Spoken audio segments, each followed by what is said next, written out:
Salam sejahtera bagi kita semua. Perkenalkan, nama saya Eva Morani Sinurat.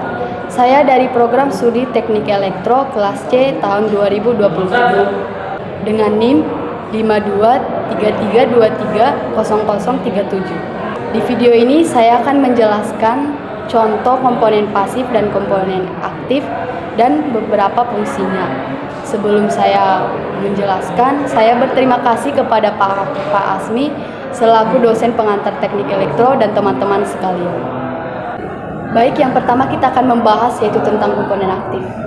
Nah, sebelum kita ke contohnya, kita mengetahui dulu apa sih itu komponen aktif.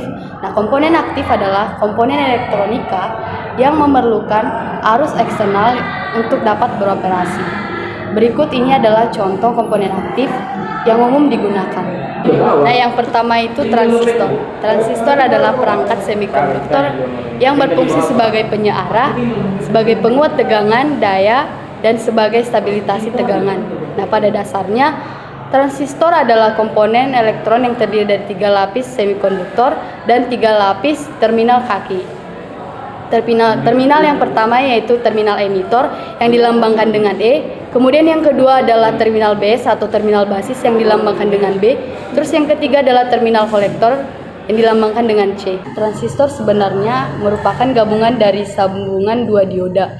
Dari gabungan tersebut, transistor kemudian dibagi menjadi 2 tipe. Yang pertama NPN, yaitu singkatan dari negatif positif. Yang kedua PNP, yaitu singkatan dari positif negatif positif. 2. Integrated circuit atau IC adalah komponen elektronik yang terdiri dari gabungan atau ratusan resistor, transistor. 2. Integrated circuit atau IC adalah komponen elektronik yang terdiri dari gabungan ratusan transistor, bahkan jutaan transistor, resistor, dan komponen lainnya. Nah, IC berfungsi sebagai gerbang logika yang bertugas untuk mengendalikan sebuah rangkaian. Nah, IC bekerja dengan menerima masukan berupa logika dan mengeluarkannya berupa sinyal. Komponen yang ketiga adalah dioda. Dioda adalah komponen semikonduktor 2 terminal yang memungkinkan aliran arus listrik hanya dalam satu arah sirkuit.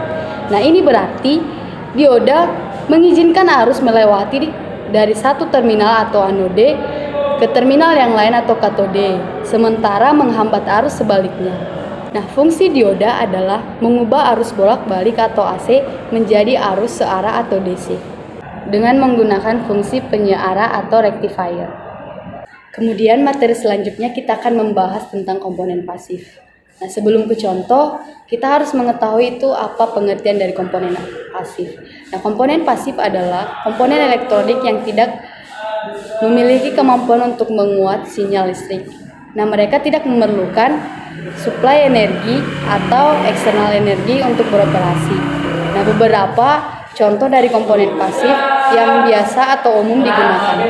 Komponen yang pertama yaitu resistor. Resistor adalah komponen elektronika yang dirancang khusus untuk menghambat aliran arus listrik dengan sirkuit elektronik. Fungsi resistor adalah sebagai pengontrol atau pengatur aliran arus listrik dalam sirkuit. Nah, resistor memiliki resistansi atau tahanan yang diukur dalam satuan ohm. Nah, semakin besar nilai resistansi, semakin besar pula hambatan terhadap aliran arus tersebut.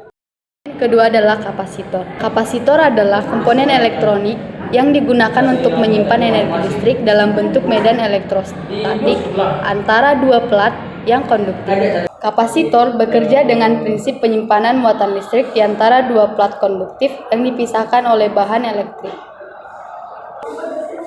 Nah, fungsi dari kapasitor adalah menyimpan dan melepaskan energi listrik.